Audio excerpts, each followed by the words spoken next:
Welcome to the Journey of the Universe 10 Years Later podcast.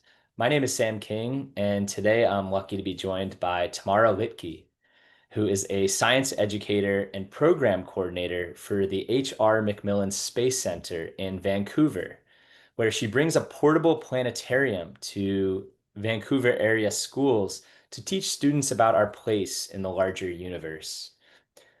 Tamara Litke has a Master of Education in Sustainability and is a PhD candidate in Philosophy, Cosmology, and Consciousness at the California Institute for Integral Studies. She has worked with community gardens, school greenways, and commercial projects. She's presented internationally and worked on Canadian resources for native plant nurseries. She is a board member of the Native Bee Society of British Columbia, a butterfly ranger, and a master gardener, focusing on sustainable plants that benefit biodiversity and support a healthy climate. Tamara, thanks so much for joining us on the podcast today. Thanks for having me, Sam. Oh, it's so great to chat with you, especially after we shared this recent course together in Journey of the Universe. And so I thought we would begin, Tamara, by learning more about your background, both personally and virtually. I see this beautiful galactic image that you have chosen as your virtual background. Tell us a little bit more about that image and what it says about your own journey. Sure. Well, I think it's a very contemporary image because this is the photograph that came from the Vera Rubin Observatory, which is a brand new observatory in Chile. It has a 8.4-meter wide digital camera that's attached to the telescope, which is the largest camera that's ever been attached to a telescope. And what it's showing us is things we've never seen before. So there's an image which is very easily shared by the observatory called the Cosmic Treasure Chest. And Mm. it's this treasure trove of 10 million galaxies in one image. And it's just absolutely um, a treat for us to be able to see so clearly with such high resolution into our local neighborhood. And I think, in terms of choosing this as my cosmic background for this conversation, and taking the Journey of the Universe course, it links to me kind of one of the gifts that happens when you have a larger frame of reference and a wider point of view, to recognize where we sit, not just our planet in the cosmos, but also where we sit in our timeline as humans, being able to see some of these things. Mm. It's so magnificent, isn't it, to see ourselves in the arc of deep time. And I certainly see you and the background you've chosen as at that cutting edge of discovery. And so I'd love to hear more about how you moved into this field of cosmic education and came upon this program with Star Lab, where you are engaging students in these interactive, immersive experiences with planetaria. How did you get into that work and what draws you into that vocation? Well, I think we could focus on I'm really a plant person by Hmm. orientation. I grew up on an organic farm, and I've been involved in, environmental work and volunteer service for a long time. And I think I went in to try to get some more answers and study. I've studied sustainability for my master's degree and looked at native plants and gardening, seeing gardening as kind of an embodied cosmology in action, where we get to, get our hands in the dirt and have a direct contact with the earth. But I was still wrestling with, how come things haven't changed as fast as we would have liked? How come, our planet is still in this state of peril? And I started studying at CIIS, and I took courses on, related to the journey of the universe, looking at archaeoastronomy and epic of the universe, all the Thomas Berry work, which is, eventually what led me to, to meeting you. Mhm. And think I was really after answers and trying to place ourselves. Why are we in this state, and how can we empower ourselves to move forward in a positive way? And so the kind of space education piece, it fit because it was expanding the worldview from not just our Earth to seeing our story in a larger time frame. Mm, mm. I love the way you're grounding cosmic education in gardening and in this embodied cosmology you began with in thinking about how our deep connection to the earth is also opens this doorway into a larger encounter with the universe. And this direct personal encounter you are bringing forth with the ecology of our place and how that can be a portal into deeper curiosity, deeper mystery of our cosmic origins. So, just really appreciate that sensibility that this isn't only looking up and out there, but also looking deeply into the places we live and making that intentional, conscious connection. So, yeah, how do you create that bridge when you work with students, and what kinds of experiences are you facilitating through these Star Lab experiences? Well, one of the gifts of the Star Lab is, and in any planetarium dome, actually, we can have the software on our phones, but when you're in a bubble that allows your imagination to soar because you're in a wider visual field. Um, there's a part where you can actually fly from the Earth out to the edge of the solar system, out to the edge of our galaxy, maybe pause and take a look at the spirals on the Milky Way and talk about how slowly it takes for it to turn, one rotation. Talk about our galaxy cluster, Laniakea, and different gravitational fields.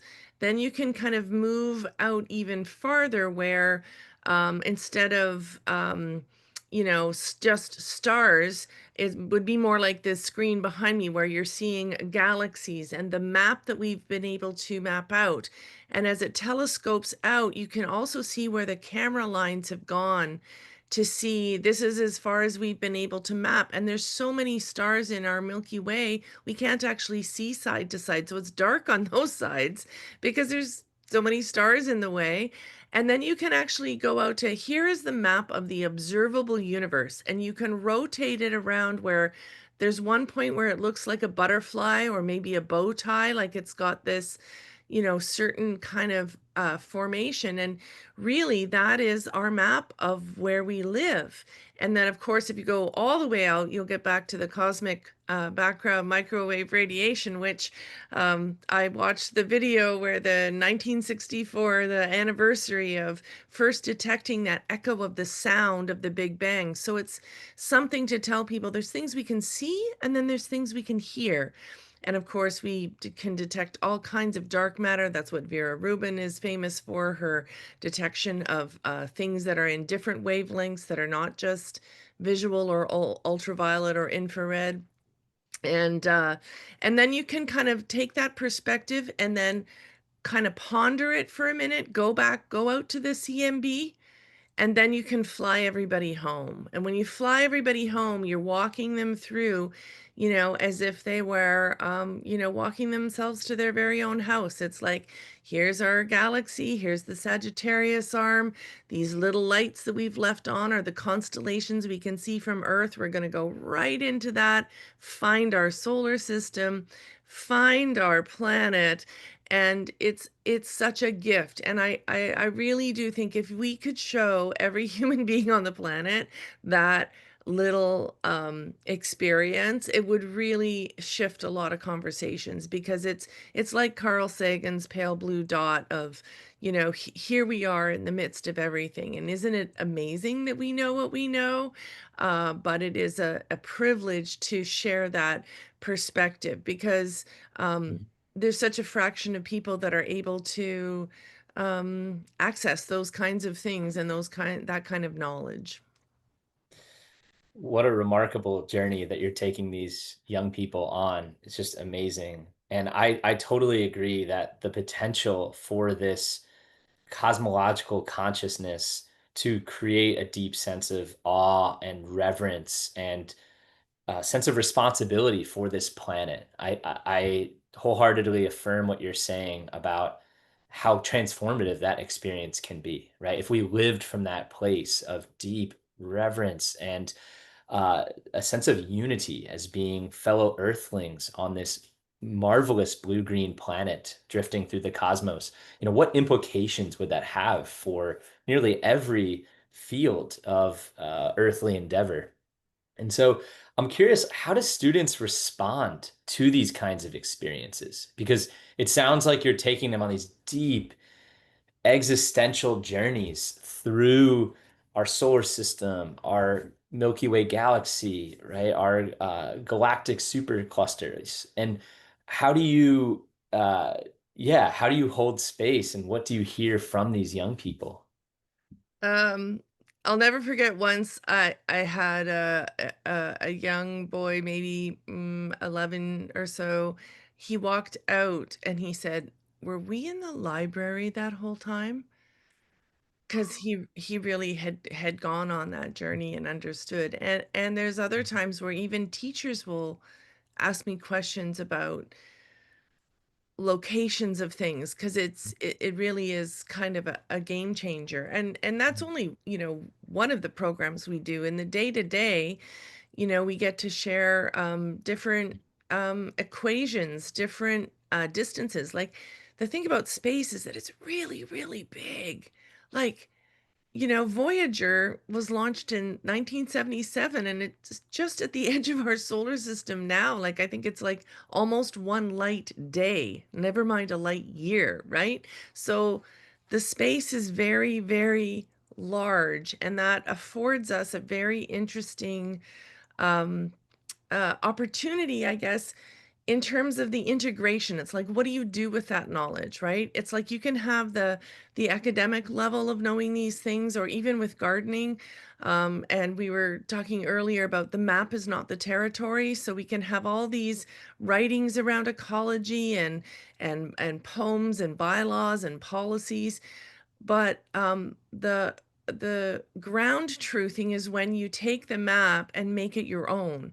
So I would say for the cosmological, there's the gardening applications to that, of like, get your hands in the dirt, get out a shovel, and hang out with the bugs and the microbes, and learn and see what happens in your own neighborhood. But the cosmological integration is, um, it's we can know all these things. It doesn't make us immune to um uh trying to live a good life and having obstacles to navigate, and in the sense of, we are part of that formative force that caused the Big Bang. We are part of that story. We are part of that unfolding. So we are not separate. And I guess that was one of my takeaways uh from we're not separate from nature.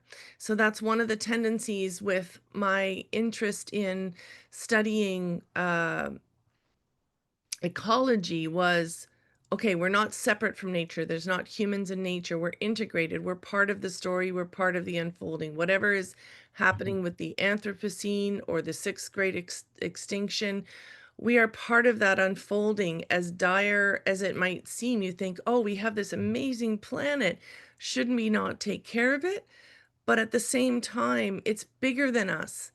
Whatever this unfolding is, we can say, okay, we're transforming, but there's a larger story at play, and we can all do the things in our own lives to make our care and for the planet better. But there is also a larger story that for me releases me, but also allows me to know I have that ability in myself. That spark of life is in me too, to live a good life and to go forward in a positive way, with the very short time that we have. Absolutely. And I'm glad you're bringing us to this sense of our participation in a larger story, right? And seeing ourselves as connected to that same energy that bursted forth the Great Flaring Forth, the Big Bang, some 13.8 billion years ago, and created some trillions of galaxies.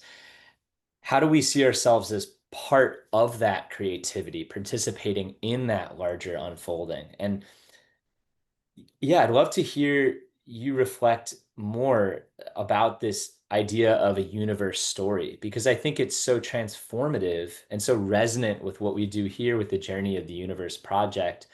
In other words, it seems like you're not just dispensing facts about the universe. Oh, you're not just teaching kids about black holes and galactic structures and the dynamics of solar systems, but you're also inviting them to participate, you're to see themselves in this larger story. Can you say anything more about how you bring students into that sensibility? Well, I would say I did that more with my work when I was teaching a course called Ancestral Migrations at CIIS. I think my work at the Space Center, it is, public education. Will have hundreds Mhm. of school kids a day. We do high volume field trips, and mostly I have a team of staff that are doing their different workshops and planetarium shows. Star Lab is one of the projects that we do. So I'm not always in front of the classrooms. I'm more like role modeling to the other staff. Different workshops on, Rocket Lab and, making bottle rockets and fun things like that. But I would say the opportunity for that kind of work that's a more deeper conversation was more with ancestral migrations class that I taught. And what we did was we took people through a journey of mapping out their own personal story, like their own maps of where they've journeyed in their life, where they were born, what cities they moved to, what were their motivations for moving. Then we looked into their family story. Then we mapped it out into their the human genome, the National Geographic project, with understanding how humans have moved all over the map, and then tracing that even the human timeline in the evolution of the Earth timeline. And so then we started to stretch it out. We used food as a bit of a pivot so that people could make food based on their heritages. And what they did was it was the connection of the food story and the plant story with the human story. So seeds and seed saving. Plants have lineages. If you look at things like the brassica family, there's such a variety within that of like broccoli, cauliflower, Brussels sprouts, kale. Like, so you can see how humans have been very intelligent of how they've saved seeds and moved seeds around. And that food piece is a way to connect for, okay, here's something that was handed down, a recipe from my family.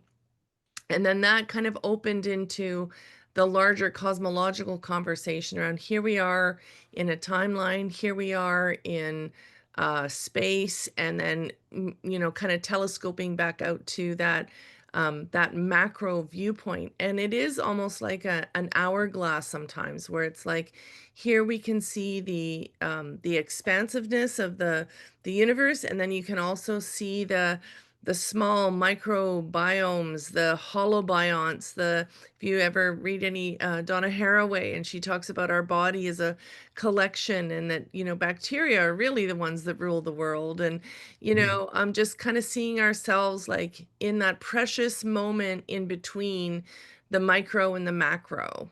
And I think that course and those conversations are more the um kind of my academic and personal interests, as opposed to the work at the Space Center, which is a little more generalist, but it still Mhm. does. I teach staff meet the group where they're at. If it's a group of grandparents with grandkids, or if it's a grade fours, like see where they are at. And each school is different too, with their capacity to place themselves in a uh, kind of in the cosmic story. So an example of that would be teaching about the moon. The moon is actually really complex. It's not the same every night. It doesn't, it rises later every night, and we don't have an eclipse every month. And why? Because it's moving, right? It's doing this, and it's on an elliptical orbit. Sometimes it's closer, sometimes it's farther. Like, there's a lot of things to understand about the impact of the moon on tides and its changes. And so even those kinds of alignments are like a very introductory red carpet to include people to start to think about where we are. Sadly, we're at a time where there's so much space material and we have so many lights in the cities that we don't see the night sky like we used to. We just don't. So that's a shift in our orientation, that we don't have those opportunities that we would have 500 years ago. And Mhm. maybe now is a good time to tell you my little arc of Galileo to now. Please. Absolutely. So I do often interject about, like, it's amazing that we know what we know, because 400 years ago we wouldn't have been able to tell the same stories. A month ago I couldn't put up this image because it's so fresh. So Galileo, 1609, he had this very simple telescope, and when he looked up he could see these little lights on either side of Jupiter. And he was like, those aren't stars. Stars don't move that fast. And then he realized Jupiter has moons. And that was a game changer, because if Jupiter has moons orbiting Jupiter, our moon is orbiting us, Mars has a couple moons. That means Earth isn't the center of everything. And that, I mean, you could get jailed if you thought that the Earth went around the sun. That was the Copernican revolution. And we still have the old language like sunrise and sunset, but that's not really what's happening, right? So that shift in thinking was really only just 400 years ago. And then you move into Newton and physics and looking at gravity. When you had Hubble, you had a telescope that was put into space. That was a game changer, because you weren't competing with the atmosphere of Earth anymore, and you could get some of the clearest images. And it was Hubble that had looked at the cloud of dust and stars by Orion, and thought, oh, it's just, a pile of asteroids or something. It turns out to be the Andromeda galaxy. That was a game changer again. We have a next door neighbor. We're not just sitting in a sea of stars. There's groups of them, and we're in one group, and we have a neighbor. And then you have James Webb Space Telescope.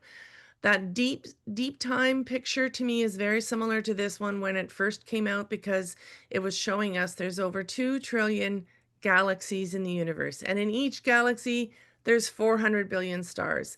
My office mate is an astrophysicist, Dr. Rosanna Tilbrook, and she has helped discover exoplanets. And we now know that for every star we see burning bright in the darkness, we're pretty sure there's the same number of planets, because some stars will have no planets and some will have like a dozen planets. And they've been able to map out about 6,000 different exoplanets that might be in the same temperature zone as Earth, might have the same amount of water, might be in that Goldilocks zone where it's not a rocky, hot planet and not a cold gas planet, but just right. So we are living in this kind of unprecedented knowledge of, the James Webb Space Telescope. I do tell a lot of the classes I'm in front of, if you're ever bored, just go look it up. Just look at the beautiful images and the detail. And if you compare Hubble and James Webb, the resolution is so much finer. And Vera Rubin is going to do the same thing, where even though it's based on Earth, it will see things we haven't seen before, such as 1,000 asteroids a day, new asteroids it can detect. And there's also an interstellar object that we know is coming from outside of our solar system that's coming through. So this is exciting stuff. And Oh, yeah. and I do have to tell you about the OSIRIS-REx probe that went up to the Bennu asteroid, and it took a Mhm. soil sample and they analyzed it. And for me, I get asked a lot every day about aliens and have I seen any? Have I been talking to any of them? You know, and we analyzed the soil, and there's amino acids on that asteroid that was passing through. And that to me is like amino acids are like building blocks of life. It's like protein. So, from a soil point of view, from a gardener's point of view, it's like when we're looking for aliens, we're not looking for funny green men with eyes. We're looking for small things, microorganisms, bacteria, those small building blocks of life, maybe mushroom spores, something that is more organic. And for me, that was also just a few months ago that that was released. That okay, so there's chances are very high that there's other planets that would have had the same biological trajectory through life forms that would result in something like us. Mhm. It's amazing to think of the presence of these amino acids and the many exoplanets you mentioned that have been discovered and have resonances with perhaps the Goldilocks zone in which Earth is nested. And so it's so remarkable to awaken to this larger cosmological world outside of the Earth ourselves. And before our conversation, we were chatting a little bit about how for some, that sense of our place in the larger, in a, massive expanding universe is a source of dread or existential angst. And for some of us, it's a sense of hopeful participation in something larger. I'm curious, like, how do you make that shift in working through what can seem large and foreboding, right? If somebody told you there is life, maybe even intelligent life outside of Earth, does that somehow undermine the value of life on this planet, or does it somehow shift our participation into a larger sense of community? Yeah, how do you respond to folks who um, might see this large cosmic tapestry as something to be feared? Well, I think often it will make people feel small. Like, Mhm, when they start to grasp, like, the nearest star with current technology would take us tens of thousands of years to even get there. So, that we're not going planet hopping, which I think is a deconstructing of the colonial narrative of, like, mhm, we're just gonna keep going, and it's like, "No, actually, we're it. This is it." mhm, We're not gonna go visiting our neighbors anytime soon because it's so vast. mhm, So the feeling of smallness, I think, is common when they really can conceptualize the vastness. But to me, it doesn't make me feel small, and I think that that shift took a few years of studying, a lot of ecology, a lot of organic gardening, looking at social movements, and, how come we're not doing any better? Like, we seem to be worse at taking care of our planet. Like, why? And I think I was just wanting to chip away at understanding, and I realized that it's in the relationship, and my relationship to my understanding of, the privilege of being alive mhm, and the privilege of being part of the unfurling of the great work and the great story and the great turning, and all these ways that people have tried to conceptualize what's happening. And I feel like I have personally turned the corner with, I understand that um, whatever timeline I'm in the human story, I have the opportunity in my life to do some good work, and that changes my rudder, my orientation as I navigate. And I think the journey of the universe is an opportunity for lots of people to be reminded of the larger context and to be in absolute awe of the scientific abilities that humans have to understand where we are. And to me, it gives me so much more agency in terms of I am part of that story. I'm not separate. I am not separate from nature, and I'm not separate from the cosmos, that I am part of that story. And so I think in some ways it's a bit of relief if you can offer a little bit of that to someone, as opposed to being overwhelmed by everything. And it's the same as, turning eco grief uh, into uh, into a kind of a cosmological joy. And we were talking earlier about Sam Mickey, and that was a takeaway of a course that I did with him on eco poetics, and it was this is not the end times. This is not the end. This is we're still here. We're still alive and unfolding and unfurling. Mm. I really love that line, turning eco grief into cosmological joy, right? And harnessing the deep time past to imagine a deep time future. And that's not to obfuscate the present challenges and crises we face, whether climate change or biodiversity loss or environmental justice issues, but to put them in a larger context and work toward this larger sense of participation and flourishing that you're pointing to. And so, as we come to the close of our conversation, Tamara, and we could chat all day for many eons, I suspect, in this dialogue. How would you suggest folks can deepen into that sense of cosmological joy? How can people deepen their sense of connection to the universe story in our everyday lives? I would answer that in the same way that I started my ancestral migrations course, which is begin where you're standing. So it doesn't have to be hard or arduous or scholarly. It can actually be really simple. So, pay attention.